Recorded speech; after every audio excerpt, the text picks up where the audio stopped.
friends.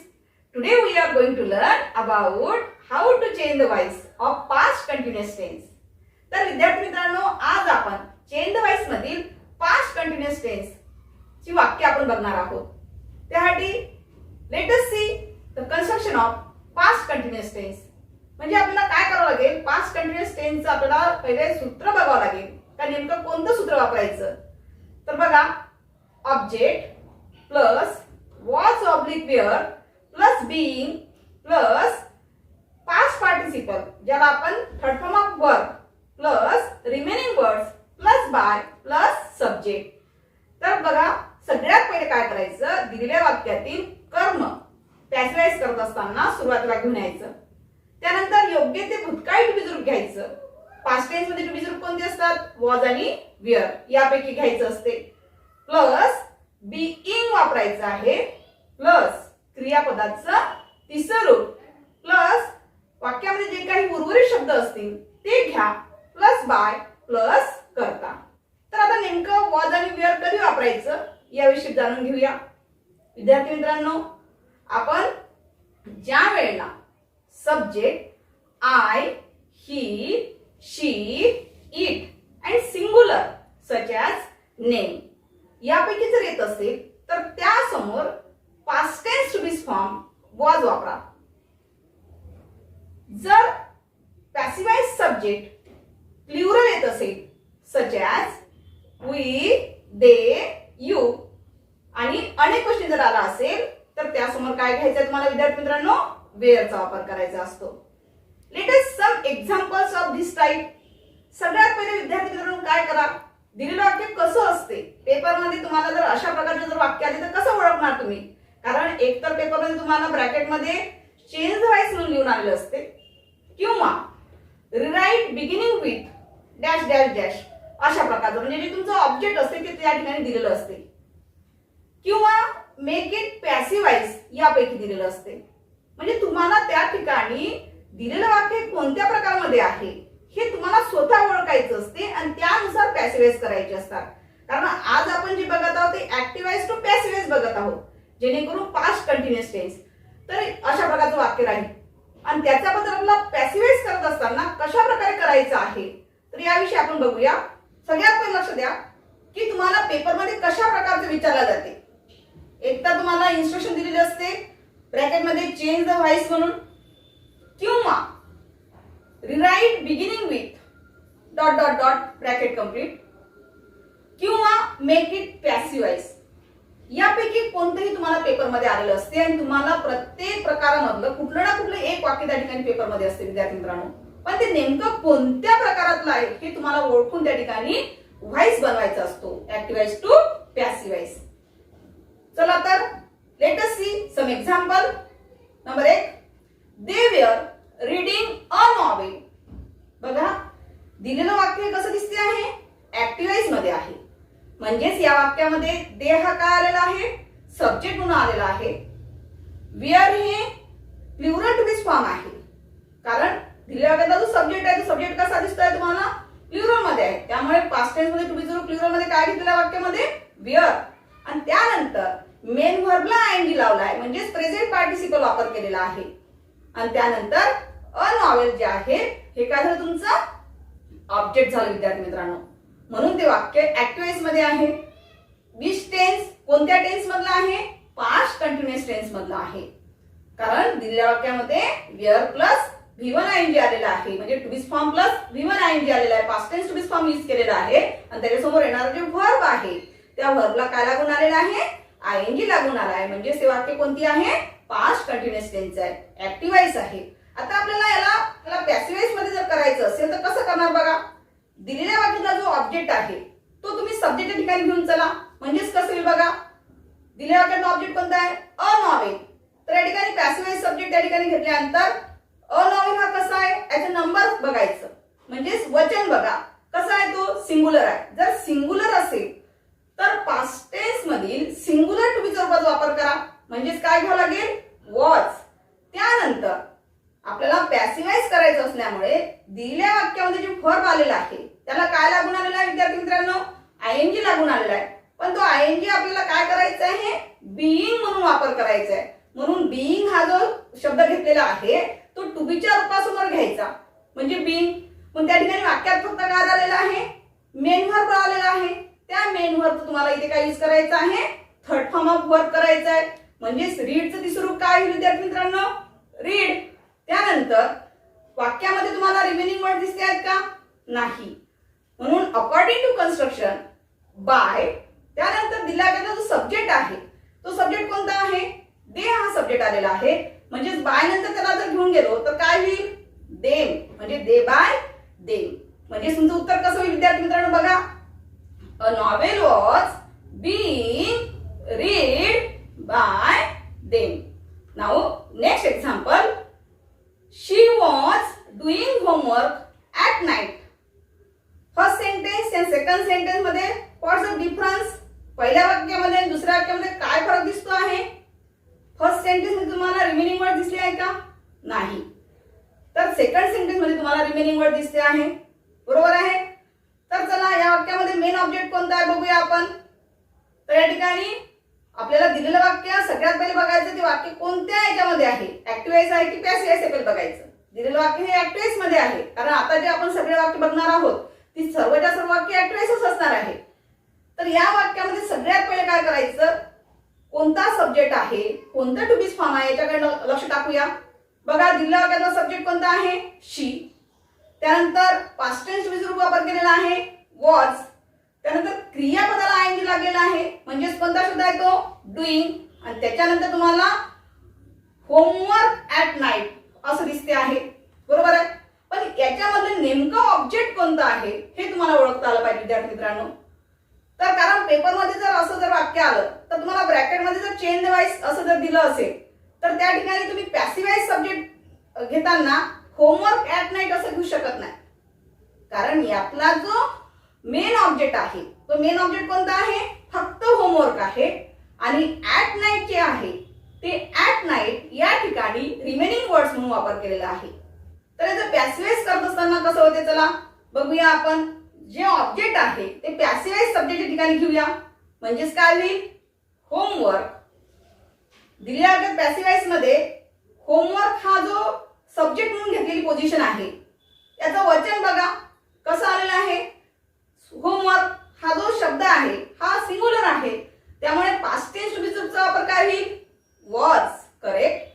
त्यानंतर दिलेल्या वाक्यामध्ये व्हर्बला आयएनजी लागून दिसते आहे, म्हणजेच पॅसिव्ह वॉइस करत असताना आयएनजी कट करून काय घ्यायचं आहे आपल्याला, बीइंग वापरा. त्यानंतर दिलेल्या वाक्यामध्ये मूळ शब्द कोणता शिल्लक राहतो आहे, जे की मेन व्हर्ब डू. या डू चं थर्ड फॉर्म यूज करा वाक्यामध्ये, म्हणजे डू चं तिसरं रूप काय होईल, डन. दिलेल्या वाक्यामध्ये अकॉर्डिंग टू कन्स्ट्रक्शन नुसार रिमेनिंग वर्ड दिसते आहे, ऍट नाईट. त्यानंतर ऍट नाईट घ्या, आफ्टर बाय, त्याच्यानंतर काय घ्यायचं तुम्हाला, बाय. आणि दिलेल्या वाक्यामध्ये जो सब्जेक्ट आहे तो सब्जेक्ट कोणता आहे, शी. म्हणजे बायच्या नंतर काय होईल, हर. बघा याचं उत्तर कसं तयार होईल, homework was being done at night by हर.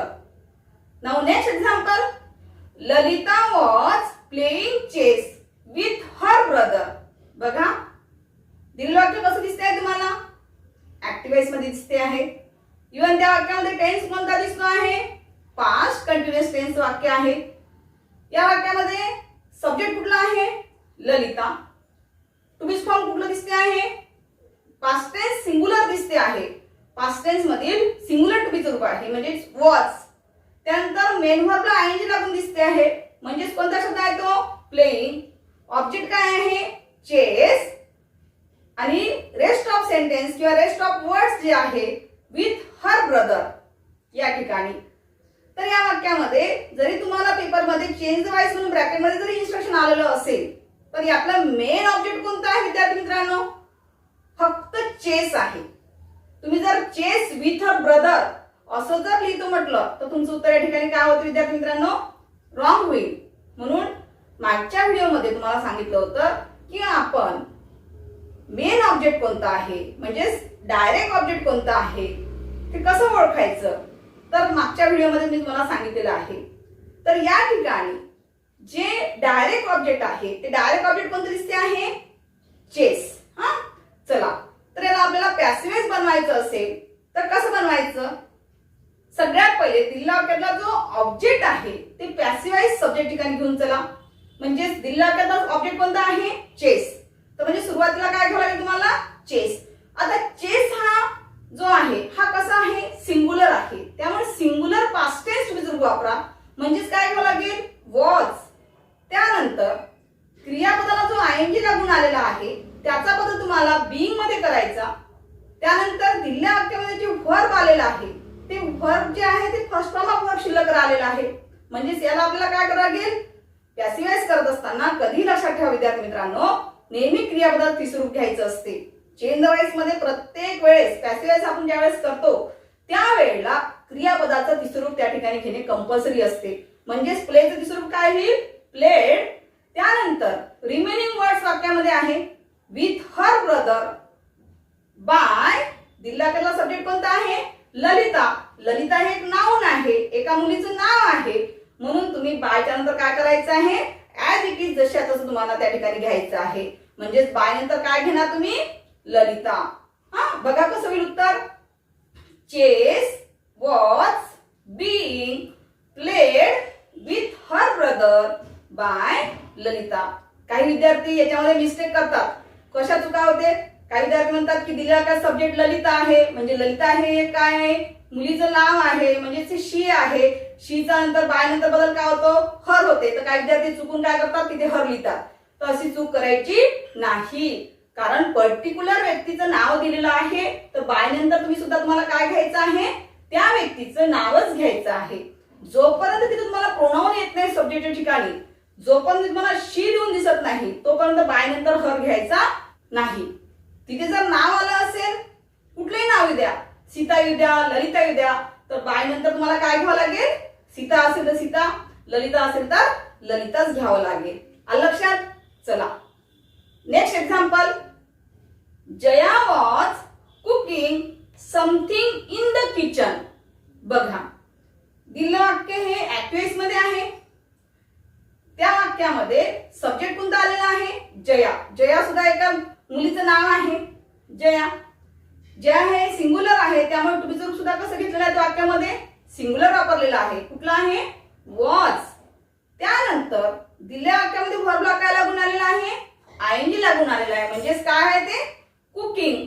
आणि त्यानंतर तुम्हाला ऑब्जेक्ट दिसते आहे. ऑब्जेक्ट कोणता आहे?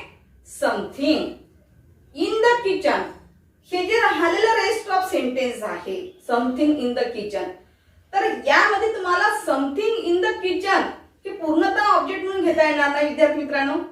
तर या ठिकाणी तुम्हाला ब्रॅकेटमध्ये जर तुम्ही चेंज द वॉइस म्हणून जर इन्स्ट्रक्शन दिलेली असेल तुम्हाला तर तुम्ही त्या ठिकाणी पॅसिव्ह वॉइस करत असताना totally something in the kitchen असं जर तुम्ही ऑब्जेक्ट जर निवडलं पॅसिव्ह वॉइस करत असताना तर तुमचं उत्तर काय होईल विद्यार्थी मित्रांनो?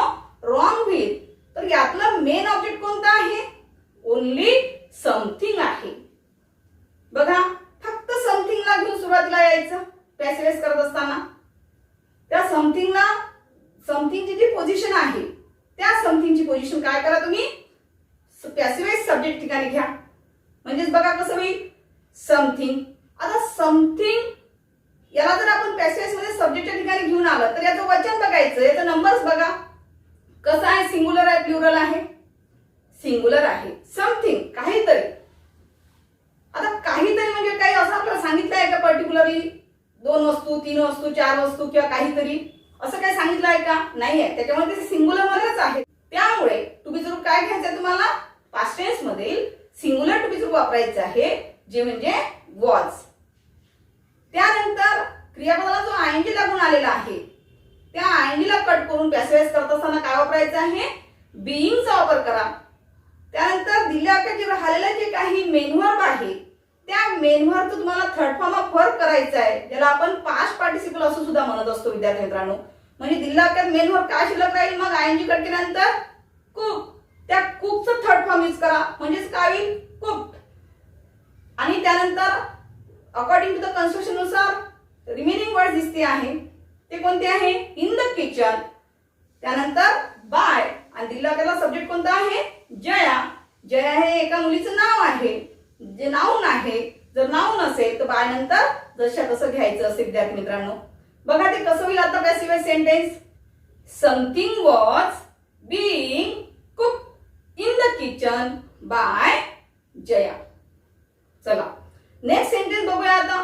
दे were painting the walls green. बघा ब्रॅकेटमध्ये जर तुम्हाला चेंज वाईज दिलं असेल तर याचं चेंज वाईज कसं होईल. सगळ्यात पहिले त्या वाक्यामध्ये कोणकोणत्या गोष्टी आहेत जाणून घ्या. दिलेल्या वाक्यामध्ये सब्जेक्ट कोणता आलेला आहे, दे.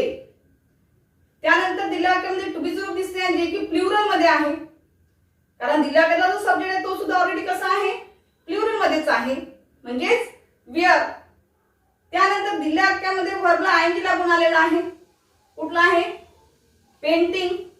ऑब्जेक्ट कोणता आहे, द वॉल्स. तुम्ही जर ऑब्जेक्ट जर पूर्ण द वॉल्स ग्रीन लिहितो म्हटलं तर तुमचं उत्तर चुकते विद्यार्थी मित्रांनो. यामध्ये मेन ऑब्जेक्ट कोणता आहे, फक्त द वॉल्स आलेला आहे. ग्रीन जे आहे ते ग्रीन हे रिमेनिंग वर्ड्स मध्ये येते. चला तर आता याचं पॅसिव्ह करत असताना कसं करणार आपण, त्या ऑब्जेक्टला आपण सब्जेक्ट ठिकाणी घेऊन येऊया.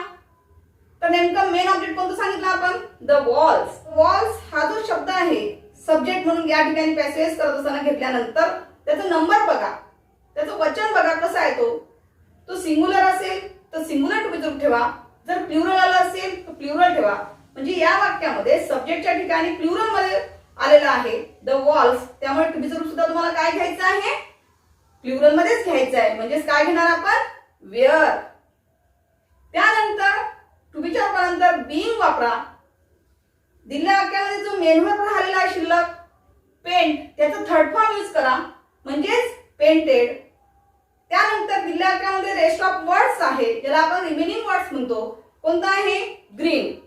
त्यानंतर बाय घ्या आणि बाय नंतर दिलेल्या वाक्याचा जो सब्जेक्ट आहे त्या सब्जेक्टचा बदल करायचा असतो. जसं की दिलेल्या वाक्यामध्ये दे हा सब्जेक्ट आलेला आहे, तर देचा बदल काय होईल, बाय नंतर देम होईल. बघा त्याचं उत्तर कसं तयार होईल, पॅसेज कसं तयार होईल. The walls were being painted green by them. In this way, we have learned the passive voice of past continuous tense.